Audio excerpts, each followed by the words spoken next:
मालिकेच्या आजच्या भागात आपण बघणार आहे कृष्णा अनुसया आणि समरला नवीन कपडे घेऊन येते आणि सांगते, आता इथून पुढे तुम्ही ही जुनी कपडे वापरू नका, मी आणलेली नवीन कपडे घाला.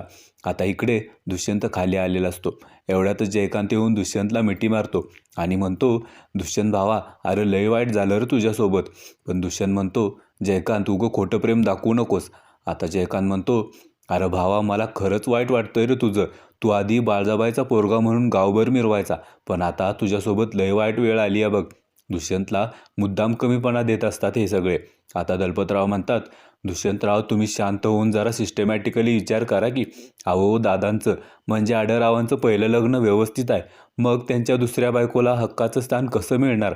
मैनावती म्हणते, अरे दुष्यंता, आधी तू एकटाच या संपत्तीचा वारस होतास, पण आता तुला कवडीची पण किंमत उरली नाही र. दुष्यंतला खूप वाईट वाटत असतं. मैनावती पुढे म्हणते, हा, आता त्यांनी टाकलेल्या तुकड्यावर तुला जगावं लागणार. तुझी काळजी वाटते र दुष्यंता. मैनावती म्हणते, अरे दुष्यंता, त्या अनुसयाबाई तुला वरवरची माया लावतील, गोंजारतील, पण उद्या पुढं जाऊन त्याच म्हणतील कोण दुष्यंत आणि कोण कृष्णा, मग काय होणार तुझं?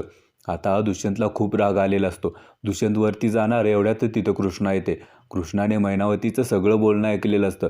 कृष्णा आता मैनावतीला चांगलंच सुनावते. कृष्णा म्हणते, काकी, तुम्ही माझ्या नवऱ्याला असं म्हणाला की त्यांना काडीची बी किंमत नाही. कृष्णा म्हणते, एक गोष्ट ध्यानात ठेवा काकी, आबाळापरीच जास्त माया करणारा त्यांचा बाप त्यांच्यासोबत आहे.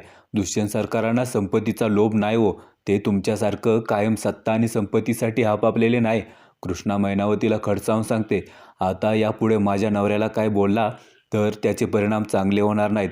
दुष्यंत सरकार शिकलेले आहेत, ते त्यांच्या बळावर अख्खं साम्राज्य पुन्हा उभा करू शकतात. आज ही कृष्णा सरपंच म्हणून उभी आहे, ती केवळ यांच्यामुळंच. आणि संपत्तीचंच म्हणत असाल तर ही संपत्ती त्यांच्या जन्मदात्या बापाची आहे.